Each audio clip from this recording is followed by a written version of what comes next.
¿Qué tal? Bienvenidos todos a esta videocolumna de Sin embargo. Mi nombre es Violeta Vázquez Rojas y les leo el texto que publico el lunes 29 de agosto del 2022.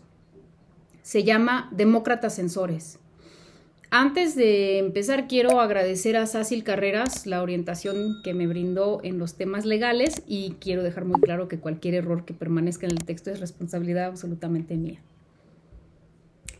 El 24 de noviembre del 2021, la diputada federal Andrea Chávez escribió en su cuenta de Twitter: una diputada federal del PRD acaba de decir en la comparecencia de nuestra secretaria de Cultura que el Fondo de Cultura Económica no debe dedicarse a fomentar la lectura, aunque usted no lo crea. El 20 de abril de 2022, la senadora Antares Vázquez declaró desde la tribuna del Senado de la República que los parlamentarios que habían votado en contra de la reforma eléctrica y ahora recibían reclamos de la ciudadanía debían aceptar las consecuencias de sus actos, pues al no hacerlo, resulta que son muñequitas de Sololoy. Esa es la frase que usó. Una frase con la que en el español mexicano coloquial se hace referencia a la fragilidad, pues las antiguas muñecas de celuloide o de celuloid, que es de donde viene la palabra, eran extremadamente frágiles. El 1 de agosto del 2021 se llevó a cabo en México la primera consulta popular de carácter constitucional, conocida coloquialmente como de juicio a expresidentes, porque esa era su motivación original. Alina Duarte, periodista y activista, colaboró activamente en la campaña para promover la participación ciudadana en ese ejercicio. Previamente había formado parte del comité que recolectó por todo el país más de 2 millones de firmas de solicitud para que se realizara la consulta. ¿Qué tienen en común las declaraciones de las legisladoras y la actividad de promoción de la consulta por parte de la periodista? Que el Tribunal Electoral del Poder Judicial de la Federación consideró las tres cosas como actos perseguibles. Según este órgano, las declaraciones de las legisladoras Chávez y Vázquez constituyeron violencia política de género, mientras que la periodista Duarte presuntamente violó la ley al llamar a la gente a participar en una consulta ciudadana que, argumentan, solo podía promover oficialmente el Instituto Nacional Electoral. Vale la pena analizar caso por caso. Comienzo con el de la senadora Vázquez, del que ya habíamos hablado en otra entrega en esta columna. Después de que una sala regional especializada del Tribunal Electoral le ordenó publicar durante 30 días un extracto de la sentencia, así como la disculpa pública a las legisladoras que la denunciaron, la senadora apeló la resolución ante la sala superior del mismo tribunal, aunque para no ser sujeta a más sanciones acató la sentencia en lo que se resolvía su apelación. Hace unos días, la Sala Superior del Tribunal Electoral le dio la razón a la senadora, pues consideró, después de analizar el discurso íntegro, que la intención era expresar rechazo y molestia, lo cual está protegido por la libertad de expresión, además de que, cito, la expresión no estuvo dirigida específicamente a las legisladoras de un grupo parlamentario en específico, menos a las diputadas federales denunciantes. Ahí termina la cita. Pues hay que recordar que las personas que la acusaron ni siquiera se encontraban en el recinto donde la senadora manifestó sus opiniones. Las citas son de un documento explicativo difundido por el magistrado Felipe de la Mata. A raíz de esta resolución, el Tribunal Electoral emitió una metodología para determinar cuándo una expresión constituye violencia política de género. La metodología consiste en revisar 5 parámetros, pero sobre todo reconoce la necesidad de uniformar los criterios bajo los cuales se determinará si una expresión constituye violencia política de género o no lo hace. Conviene tener presente que la jurisprudencia del propio Tribunal Electoral considera violencia política de género a, cito, todas aquellas acciones u omisiones por parte de personas físicas o morales, servidoras o servidores públicos, que se dirigen a las mujeres por ser tales, las cuales tienen un impacto diferenciado en ellas o les afectan desproporcionalmente y se efectúan con el objeto o resultado de menoscabar o anular sus derechos político-electorales, incluyendo el ejercicio del cargo. Estoy citando la jurisprudencia 48/2016. Teniendo esto en cuenta, lo más seguro y lo único sensato es que los cargos contra Andrea Chávez se terminen desestimando, como sucedió en el caso de la senadora Antares Vázquez. Y entonces cabe hacerse la pregunta de por qué el Tribunal Electoral elige poner sus recursos, tanto humanos como materiales, por cierto, pagados con dinero público, a la nada digna causa de amedrentar y desgastar a legisladoras que tienen que dedicar tiempo y energías a defenderse de una acusación por demás absurda.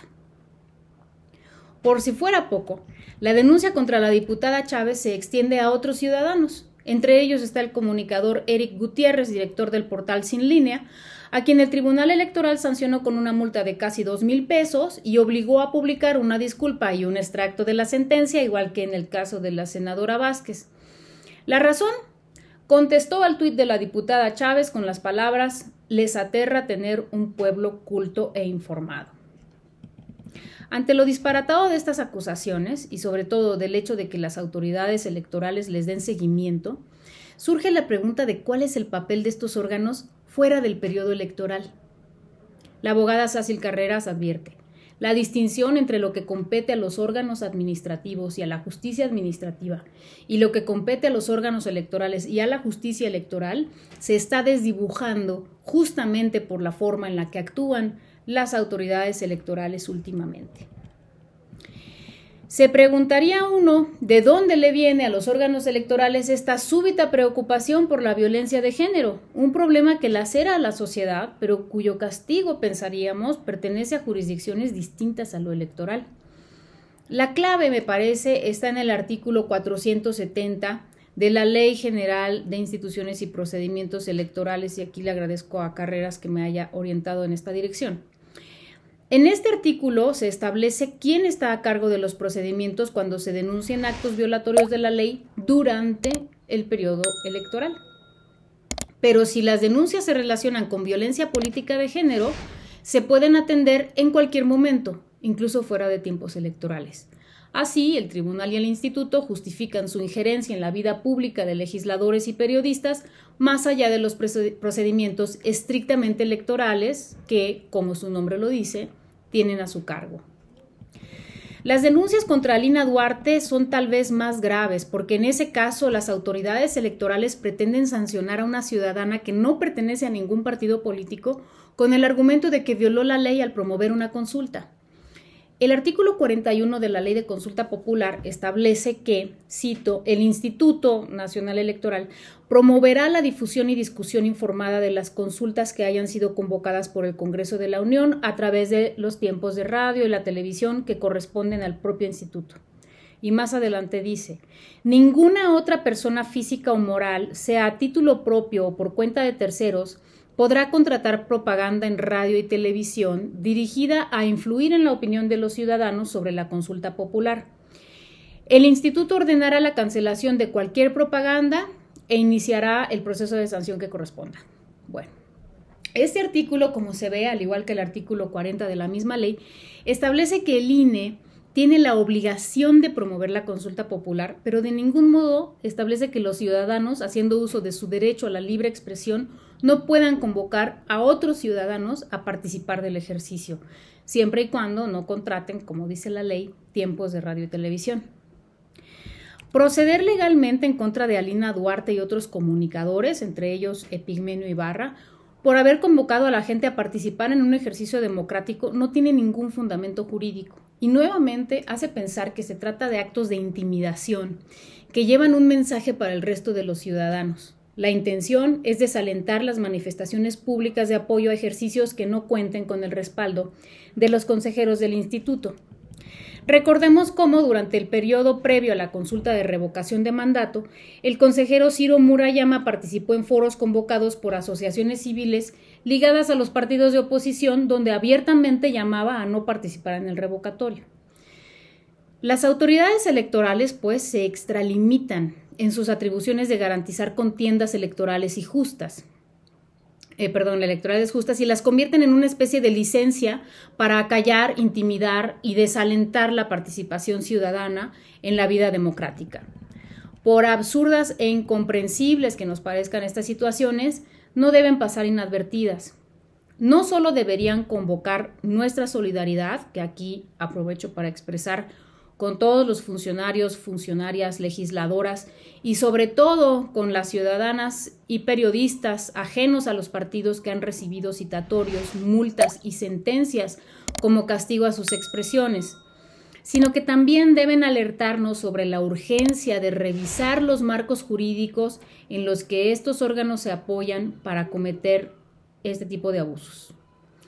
En su afán de normar la vida política de los ciudadanos y sancionarla a su conveniencia, los órganos electorales están dándole a la gente cada vez mejores razones para repensar su legitimidad y discutir seriamente la urgencia de una reforma político-electoral que acote sus atribuciones, especialmente cuando éstas son interpretadas como una base legal para la censura y el abuso. Les agradezco mucho su atención.